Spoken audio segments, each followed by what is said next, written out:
귀한 찬송 감사합니다. 오늘 말씀의 제목은 흔들리며 피는 꽃입니다. 제가 만든 제목은 아니고요, 원래 시의 제목입니다. 도종환 씨가 쓴 시 가운데 흔들리며 피는 꽃이라는 아주 짧은 시가 있습니다. 제가 한번 그 시를 한번 읽어보겠습니다. 흔들리지 않고 피는 꽃이 어디 있으랴. 이 세상 그 어떤 아름다운 꽃들도 다 흔들리며 피었나니, 흔들리면서 줄기를 곧게 세웠나니, 흔들리지 않고 가는 사랑이 어디 있으랴. 젖지 않고 피는 꽃이 어디 있으랴. 이 세상 그 어떤 빛나는 꽃들도 다 젖으며 피었나니, 바람과 비에 젖으며 꽃잎 따뜻하게 피웠나니, 젖지 않고 가는 삶이 어디 있으랴. 아주 짧은 시입니다. 이 세상에 아름다운 꽃들이 얼마나 많이 있습니까? 빛나는 꽃들이 얼마나 많이 있습니까? 그런데 그 인생의 내면을 살펴보면 다 흔들리면서 꽃을 피우더라는 것입니다. 다 비바람에 젖어가면서 결국에는 아름다운 꽃을 피더라는 그런 짧은 시입니다. 며칠 전에 한 지인과의 만남이 있었습니다. 뜻하지 않은 대화였는데 이제 사는 이야기를 하게 되었습니다. 살아온 인생에 대해서 말씀하시는데 이분이 너무 진지하게 말씀하시는 거예요. 그래서 자기 이야기를 하시는데 장장 2시간 동안 저는 말 한마디도 못했는데 쉼 없이 자기 이야기를 하시는 거예요. 근데 너무나 진지하게 이야기를 하셔서 저는 사실 좀 지루했지만 이야기를 중도에 끊을 수가 없었습니다. 참 이야기를 듣고 보니까 정말 파란만장한 인생이었고 눈물 많은 인생을 사셨습니다. 글로 쓰자면 좋기 책 한 권은 될 만한 분량이었습니다. 소설 같은 이야기였습니다. 그런데 저희 짧은 목회 경험이지만 목회 경험으로도 또 많은 분들 신방을 다녀본 경험으로도 그렇고 그분만 그런 인생을 살아가는 것이 아니라 사연 없는 사람이 없더라는 것입니다. 흔들리지 않고 피는 꽃이 없는 것처럼 사연 없는 인생이 누가 있겠습니까? 한번 자기 이야기 보따리를 끌어내려 놓으면 정말 하고 싶은 이야기들, 나누고 싶은 이야기들이 얼마나 많이 있습니까? 인생은 흔들리며 피는 것이고 비바람에 젖어가며 피는 것입니다. 오늘 본문의 말씀은 다윗에 대한 말씀입니다. 다윗이 계속해서 쫓기는 삶을 살았습니다. 그의 짧은 인생 가운데 대단히 긴 인생을 쫓기며 살았습니다. 도망자의 험난한 인생을 살았습니다. 오늘 본문의 배경이 되었던 때는 쫓기는 인생을 살았던 지 한 10여 년쯤 지난 때였습니다. 도망자의 생활이 얼마나 불안하고 힘들었겠습니까? 도망 다니다가 정신적으로 이제 완전히 지쳐버린 것입니다. 육신적으로도 지쳐서 몸을 가눌 수 없을 만큼 지쳐있을 그때가 오늘 말씀의 배경입니다.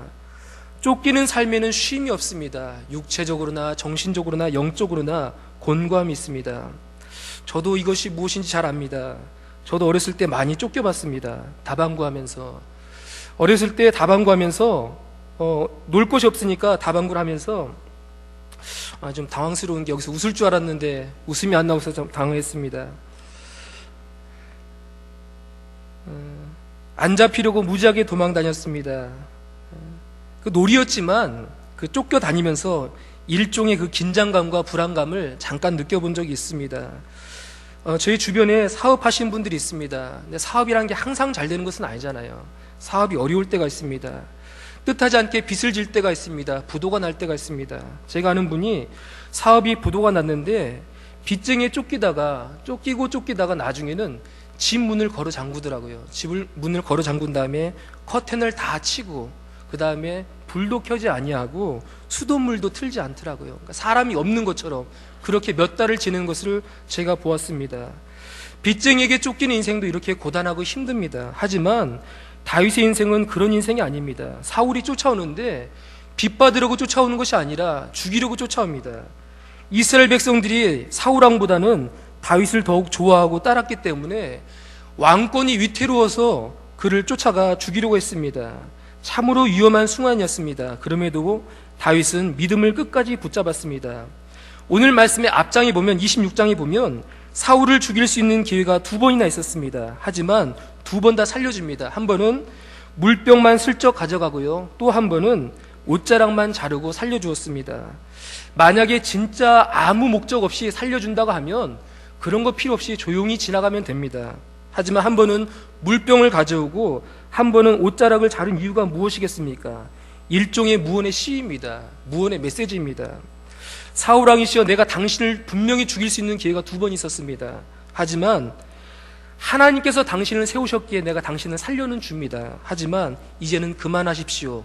일종의 무언의 시위고 일종의 경고였습니다. 그는 믿음이 신실한 사람이었습니다. 죽이고 싶었지만 하나님이 원하시는 바가 아니었기 때문에 사울 왕을 살려주었습니다.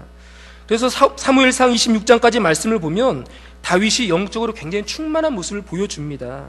흔들리지 아니하고 반석 위에 있는 믿음의 사람처럼 보여집니다. 그런데 27장에 넘어오면 반전이 일어납니다. 어떤 반전이냐면요, 이제는 쫓기는 삶에서 지쳐서 잘못된 결정을 내리는 것을 보게 되어집니다.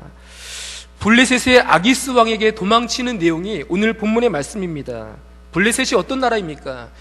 이스라엘 입장에서 볼 때 블레셋은 적국입니다. 우리로 말하자면 일본으로 망명을 가고요, 북한으로 망명을 가는 것입니다. 일본으로 망명 간 사람이 한국 땅에 다시 돌아올 수 있겠습니까? 돌아올 수 없습니다. 지극히 위험한 결정입니다. 그런데 혼자 간 것이 아니라 오늘 말씀해 보니까 부하 600명을 데리고 적국인 블레셋으로 망명 간 내용이 나오고 있습니다. 우리 주변에도 말씀대로 잘 사는 사람들이 있습니다. 목회자가 되었건 장로님이 되었건 속장이 되었건 다른 사람은 몰라도 저분은 넘어지지 않을 거야. 아무리 큰 시험이 와도 저분은 굳건하게 서 있을 거야.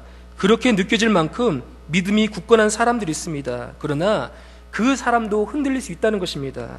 누구나 흔들립니다. 제가 감리교 신학대학원에 다닐 때 좋아했던 과목 중에 하나가 한국 교회사였습니다. 우리 연초에 이덕주 교사님께서 오셔가지고 3번 말씀을 전해주신 적이 있습니다. 그 이덕주 교수님께 한국 교회사를 배웠습니다. 제가 참 많은 감동도 받고 인상적인 사건들도 이야기를 많이 듣게 되었습니다. 어느 날 주기철 목사님의 순교 일대기에 대해서 수업 중에 말씀하셨습니다. 제가 어렸을 때 저 높은 곳을 향하여라는 영화를 본 적이 있습니다. 그 영화에서는 분명히 그렇게 나왔거든요. 일본 순사가 주기철 목사님을 잡으러 왔을 때 의연한 모습으로 따라가서 옥고를 치른 다음에 그 영화의 장면에서는 제가 알기로, 제 기억으로는 그 못 위를 걸어가다가 순교하는 장면이 기억이 납니다. 그런데 실제 주기철 목사님의 순교는 그렇게 이루어지지 않았다고 교수님이 말씀하시더라고요. 그러니까 일본 순사에게 잡혀가는 장면과 또 순교를 당하시는 장면을 자녀들이 보았습니다. 그래서 자녀들이 증언한 내용을 가지고 말씀을 해주시더라고요. 어느 날 일본 순사가 교회로 찾아왔어요. 소리를 듣게 됐습니다. 일본 순사가 왔다는 그 소리를 들은 다음에 주기철 목사님이 의연하게 따라간 것이 아니라 목사님이 담을 넘어서 도망을 가셨대요. 전혀 듣지 못했던 이야기입니다. 담을 넘어서 도망가도 훈련받은 군인을 뿌리치고 도망갈 수 있겠습니까? 그렇게 도망갈 수는 없죠. 한참을 도망하다가 잡힐 즈음에 거기서 가장 가까이 있는 나무 기둥을 붙잡았대요, 목사님이. 그래서 난 못 간다고, 난 안 따라간다고 그렇게 버티다가 끌려서 감옥으로 가셨다는 그런 말씀을 제가 들었습니다. 그렇게 옥고를 치르다가 사모님께서 어느 날 감옥으로 면회를 오셨습니다. 그리고 사모님께서 말씀하시는 게, 목사님, 지금 한국교회가 얼마나 어렵습니까? 이렇게 말씀했습니다. 한국교회가 어렵다는 것은 당시 한국교회가 신사참배 문제로 많은 옥고를 치렀습니다. 그러니까 한국교회가 신사참배 문제 때문에 2교회로 나눠졌습니다. 한쪽에서는 이것은 명백한 우상숭배니까 우리가 목숨을 불사하고 이것을 하면 안 된다고 일사각오의 믿음을 가지고 투쟁했던 교회가 있는 반면에, 한쪽에서는 그렇게까지 생각할 거 없다고, 이것은 일종의 의식이니까 해도 된다고, 그렇게 교회가 2개로 나눠졌습니다. 그런데 불행하게도 후자의 교회가 훨씬 더 많았습니다. 일종의 의식이니까 해도 된다는 교회가 90%나 됐다고 합니다. 그렇게 한국교회가 어지러웠을 때였습니다. 그러면서 사모님께서 말씀하십니다. 많은 성도들이 지금 목사님을 보고 있습니다. 목사님께서 십자가를 지셔야 성도들이 힘을 낼 수 있습니다. 목사님이 십자가를 지셔야 성도들이 바른 길 갈 수 있습니다. 아프고 어렵고 힘들고 외롭겠지만 이 십자가 하나님께서 맡기신 십자가입니다. 목사님 지셔야 됩니다. 울면서 말씀하셨다고 합니다. 그래서 그 이야기를 들으신 다음에 목사님께서 마음을 다시 잡고 순교의 길을 가셨다는 그런 이야기를 들었습니다. 믿음이 좋은 사람은요, 의연하게 아무리 어려운 일이 생겨도, 아픈 일이 생겨도 의연하게 그 길을 걷는 건 아닙니다. 저는 그 이야기를 들었을 때 솔직히 말해서 저는 굉장히 위로를 받았어요. 사실 순교 생각만 해도 머리가 지끈거리거든요. 내가 그것을 할 수 있을까 두려움이 있습니다. 근데 주기철 목사님도 그 순교의 죽음 앞에서 담을 넘어 도망가고 연약한 모습을 보이다가 종국에는 믿음으로 마무리한 그 내용이, 그 이야기가 저에게는 큰 위로가 되었습니다. 그렇습니다. 사람은 누구나 다 흔들리는 것입니다. 다윗도 흔들렸고 순교했던 주기철 목사님도 흔들리셨습니다. 말씀으로 잘 사는 것처럼 보일 때 우리는 안심하게 되어집니다. 하지만 겉으로는 신실해 보이는데 속으로는 하나님과 멀어질 수 있습니다. 우리가 지금 예배를 드리고 있습니다. 겉모양으로는 예배를 드리고 있지만, 예배 자리에 앉아 있지만 속으로는 하나님과 멀어질 수 있다는 것입니다. 육신은 교회에 있지만 내 마음과 내 믿음은 이곳을 떠나 살 수 있다는 것입니다. 하나님과 멀어질 수 있다는 것입니다. 믿음의 모양을 가지고는 그 사람의 믿음을 알 수 없습니다. 다윗은 신실해 보였지만 그 속에는 갈등이 있었고 큰 두려움이 있었습니다. 사울을 살려주었음에도 불구하고 계속적인 위험이 그치지 않자 견디다 못해서 쓰러졌습니다. 엘리야가 한때는 850명의 이방 선자와 싸워서 이겼습니다. 하지만 어느 날 하나님 앞에 기도하기를, 하나님 이제 조카오니 이 생명을 거두어 가달라고 기도했습니다. 영적으로 충만할 때는요 850명의 이방 선자가 두렵지 않았습니다. 그런데 영적으로 탈진이 되어지니까 한 사람이 두려웠습니다. 그 한 사람은 이세벨이었습니다. 850명과도 싸워서 이겼던 그 사람이 한 사람 앞에서 두려움 가운데 빠졌습니다. 왜냐면요, 그만큼 우리는 영적인 동물이기 때문입니다. 영적으로 충만할 때는 두려움이 물러갑니다. 반면에 아무리 작은 사건이 있고 작은 어려움이 있다 할지라도 영적으로 탈진되어질 때는요 그 어려움을 이기지를 못합니다. 그래서 성경은 말하고 있습니다. 힘써 내 마음을 굳게 지키라 말하고 있습니다. 다른 그 무엇보다 우리가 지켜야 될 것은 우리의 마음입니다. 우리의 심령입니다. 우리의 믿음이라는 것입니다. 지금 다윗은 영적으로 탈진한 상태에 있습니다. 영적으로 탈진한 상태에서 중대 결심을 합니다. 이렇게 머뭇거리다가는 사울에게 잡혀 죽겠다 생각하고 블레셋으로의 망명을 결심합니다. 그리고 도망갔습니다. 오늘 본문의 말씀 1절의 말씀을 보겠습니다. 우리 1절의 말씀을 다 함께 한 목소리로 읽겠습니다. 1절입니다. 다 함께 읽겠습니다. 시작. 다윗이 그 마음에 생각하기를 내가 후일에는 사울의 손에 붙잡히리니 블레셋 사람들의 땅으로 피하여 들어가는 것이 좋으리로다. 사울이 이스라엘 온 영토 내에서 다시 나를 찾다가 단념하리니 내가 그의 손에서 벗어나리라 하고. 다윗이 중대한 기록 가운데 있습니다. 얼마나 위험한 상황인지 모릅니다. 그런데 27절 앞부분에 보니까 다윗이 그 마음에 생각하기를 이렇게 나와 있습니다. 중요한 일이 있을 때 우리가 무엇해야 됩니까? 하나님의 백성이 무엇해야 됩니까? 우리는 기도해야 됩니다. 늘 기도해야 되지만 중요한 일이 있을 때, 중요한 결정을 내릴 때 우리는 기도하면서 결정을 내려야 됩니다. 하지만 지금 다윗의 모습을 보면 중요한 일 가운데 있음에도 불구하고 기도하기보다는 생각하고 있습니다. 기도하기보다는 번민하고 있습니다. 고민하고 번민하고 생각하다가 내린 결정이 블레셋으로 도망가자였습니다. 열심히 일하는 목회자, 중직자, 속장 등 누구나 다 넘어질 수 있고 실수할 수 있습니다. 그래서 모든 사람은 다 격려가 필요합니다. 새신자들에게만 격려가 필요한 것이 아니라, 믿음이 연약한 사람들에게만 격려가 필요한 것이 아니라 목회자도 격려가 필요하고요, 믿음이 굳건한 사람들도 격려해주고 기도해주는 것 굉장히 필요하다는 것입니다. 우리는 너무 잘하는 사람이라고 안심하는 경향이 있는 것 같습니다. 제 짧은 목회 경험으로도 그렇습니다. 우리 교회 성도들이 얼마나 많습니까? 우리 교회가 작은 교회가 아닙니다. 굉장히 큰 교회입니다. 신방도 얼마나 많습니까? 모든 성도들을 일일이 다 신방 다니기에 벅찰 만큼 그 정도의 규모입니다. 그 신방을 갈 때 우선 원칙이 있습니다. 그것은 아픈 분들, 또 시험 가운데 있는 분들, 어려운 분들, 이런 분들 위주로, 이런 분들 우선으로 신방을 가게 되어집니다. 이렇게 연약한 분들을 쫓아다니며 위로해 주다 보면 어느 순간에 믿었던 분들이 쓰러지기 시작합니다.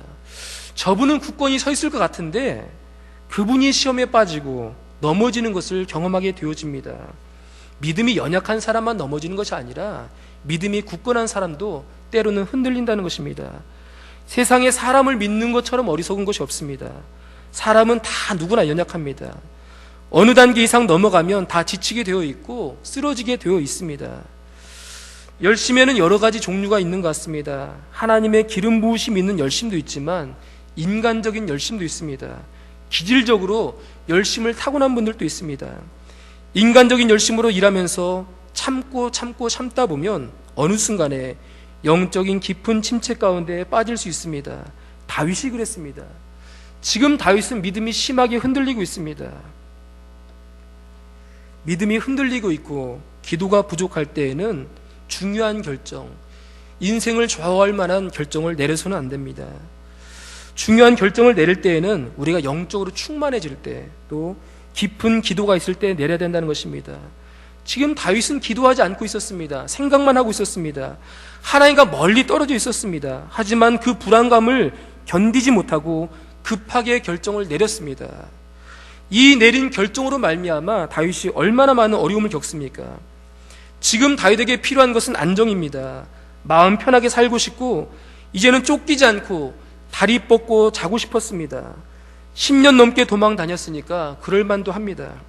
마음이 불안하고 쫓기니까 짧은 생각에 아기스에게 도망가면, 오늘 본문의 말씀에 보면 살만한 작은 터전은 주겠지라는 마음을 가지고, 그런 기대감을 가지고 망명을 했습니다. 과거에도 실수한 적이 있었습니다. 아기스에게 갔다가 미친 척하고 도망 나온 적이 있었습니다. 이런 수치스러운 경험이 있음에도 불구하고 또 어리석은 결정을 하고 있습니다. 이런 다윗의 어리석은 결정을 우리가 매도만 할 것이 아니라, 어떻게 그럴 수 있냐, 우리가 손가락질할 것이 아니라 지금 그의 정신적인 상태를 엿볼 수 있다는 것입니다. 얼마나 힘들었으면, 얼마나 아팠으면, 얼마나 절망적이었으면 그런 결정을 했을까 이해할 수 있습니다. 대안이 없었습니다. 지쳤습니다. 갈 곳이 없었습니다. 그래서 내린 고육지책입니다. 다윗 자신은 이것이 최선의 결정이 아니라는 것을 그 누구보다도 잘 알고 있었습니다. 그럼에도 불구하고 차선으로 선택한 길이었습니다. 우리 가운데도 그런 사람이 있습니다. 또 그럴 때가 있습니다. 자매들 가운데 확 시집이나 가볼까, 그런 마음이 들 때가 있습니다. 사람을 만날 때에는 사계절을 겪어본 다음에야 그 사람과 만나고 결혼하라는 격언이 있습니다. 근데 순간적으로, 충동적으로 결혼을 결정하는 사람을 간혹 볼 때가 있습니다. 또 사업이 어려워지고 인생에 여러 가지 길이 막혀지면 이제 확 신학교나 가볼까 말하는 분을 제가 본 적이 있습니다. 인생의 중대한 일은 그렇게 충동적으로 결정해서는 안 된다는 것입니다. 우리가 믿음으로 살려고 하다가, 죽게 헌신하다가, 하나님 말씀대로 살려고 발버둥 치다가 지쳐버린 사람이 있습니다. 그때 순간적으로 드는 충동적인 생각을 물리쳐야 된다는 것입니다. 힘들지만 그때 그 자리를 더욱 지켜야 됩니다. 좀 더 머물러 있어야 됩니다. 성급한 결정을 내려서는 안 됩니다. 고갈된 상태에서 무슨 좋은 결정을 내릴 수가 있겠습니까? 이것처럼 위험한 것이 없다는 것입니다. 짜증스러우니까 빨리 가부간에 결정을 냈으면 좋겠다는 마음을 가지고 급하게 의사결정을 내렸습니다. 다윗의 이런 결정이 얼마간에는 효과가 있는 것처럼 보였습니다. 4절 말씀을 보겠습니다. 4절 말씀 우리 다 함께 한 목소리 읽겠습니다. 시작. 다윗이 가드에 도망한 것을 어떤 사람이 사울에게 전하매 사울이 다시는 그를 수색하지 아니하리라. 아멘. 가드에 도망갔다는 소식을 듣게 되었습니다. 그리고 쫓아다니던 그 사울이 쫓아다님을 포기하게 되었습니다.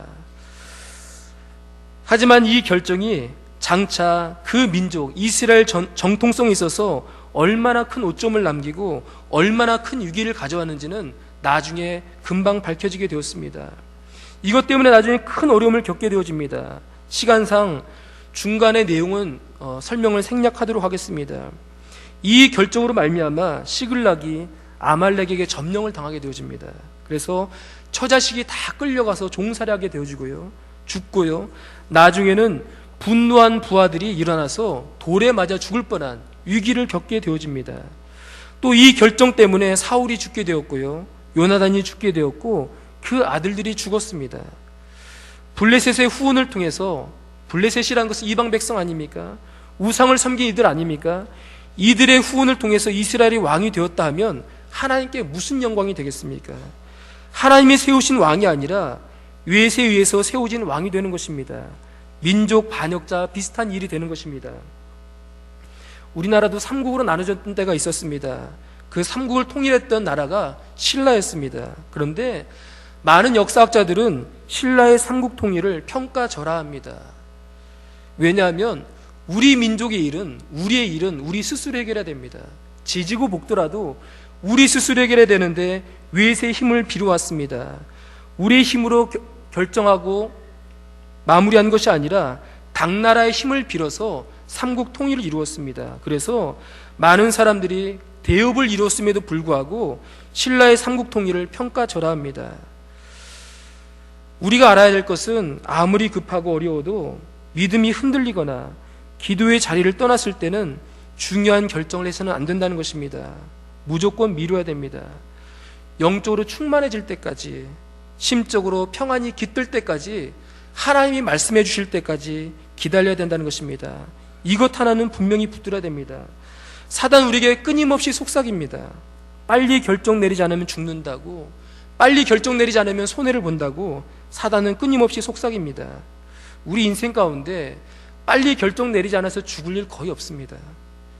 빨리 결정 내리지 않아서 죽은 사람을 본 적이 없습니다. 오히려 빨리 결정 내린 일이 죽는 길입니다. 기도도 안 되고 우울증에 빠질 때, 이때는 결정을 내릴 때가 아닙니다. 마음으로는 더 힘들겠지만 그때는 기다려야 될 때입니다. 하나님의 음성을 고대해야 될 때입니다. 말씀을 맺겠습니다. 이런 말이 있습니다. 서두르면 이스마엘 되고 기다리면 이삭 된다, 이런 말이 있습니다. 하나님께서 아브라함을 부르셔서 약속을 주셨을 때 나이가 75세였습니다. 약속에 대해서는 너무나 잘 아시기 때문에 설명을 드리지 않겠습니다. 약속을 받았음에도 불구하고 약속의 성취가 될 기미가 보이지 않았습니다. 이때가 문제인 것입니다. 10년이 지난데도 불구하고 하나님의 약속이 보이질 않는 것입니다. 그때 초조해지기 시작하고 성급하게 몸종 하가를 통해서 아이를 얻습니다. 그 아이가 이스마엘이었습니다. 그때의 나이가 아브라함의 나이 86세였습니다. 그러니까 약속을 받은 지 11년 만에 아들을 얻게 되었습니다. 그것도 하나님의 방법을 얻은 것이 아니라 서둘러 편법으로 아들을 얻게 되었습니다. 이 아들이 가정의 불화의 씨앗이 되지 않습니까? 이 아들 때문에 민족적 어려움을 겪게 되어집니다. 그리고 지금까지 3500년이 지난 지금까지 이 사건으로 말미암아 민족과 민족 간의 전쟁이 끊이지 않은 불화의 씨앗이 되었다는 것입니다.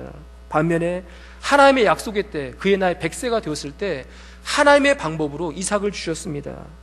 서두르면 이스마엘 낳게 되어지고 기다리면 이삭 되어지는 것입니다. 영적으로 충만할 때까지, 심적으로 평안할 때까지 기다려야 됩니다. 믿음의 생활에서 가장 어려운 것이 무엇일까? 그것은 기다림입니다. 기다리는 것이 어려운 거 없습니다. 일하는 것 할 수 있습니다. 밤새 일하라면 할 수 있습니다. 하지만 밤새 기다리고 오래 기도하는 것, 그것처럼 어려운 거 없다는 것입니다. 하지만 믿음은 기다림입니다. 기다림을 통해서, 온갖 인고의 세월을 통해서 흔들리는 그 과정을 통과한 후에야 비로소 하나님의 뜻을 발견하게 되어지고 온전하게 되어지는 것입니다. 우리의 마음이 초조해질 때, 조급해질 때, 그때 우리는 다시 한번 결단해야 됩니다. 이때는 결정을 내려야 할 때가 아니라 기도해야 될 때고 기다릴 때임을 다시 한번 우리가 되새겨야 됩니다. 기다림을 통해서 하나님의 인도하심을 받는 귀한 사랑하는 성도님들의 복된 삶이 되기를 소원합니다. 기도하시겠습니다. 하나님 아버지 감사합니다. 오늘 대강절 첫 주에 저희들 함께 모여서 주님 앞에 예배하게 계시니 감사를 드립니다.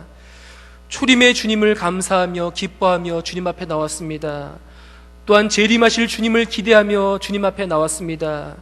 우리의 삶 가운데 날마다 주님 모시고 살아가는 삶이 되어질 수 있도록 도와주시옵소서.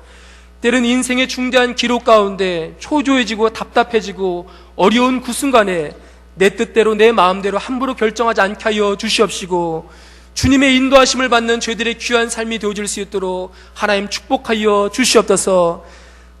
사람이 마음으로 자기 길을 계획할지라도 그 걸음을 인도하시는 분은 하나님이시라 말씀하셨사오니 우리 인생의 한 걸음 한 걸음을 주님 앞에 인도함 받게 하여 주시옵시고 주님 음성 듣고 따라가는 양이 되어줄 수 있도록 도와주시옵소서.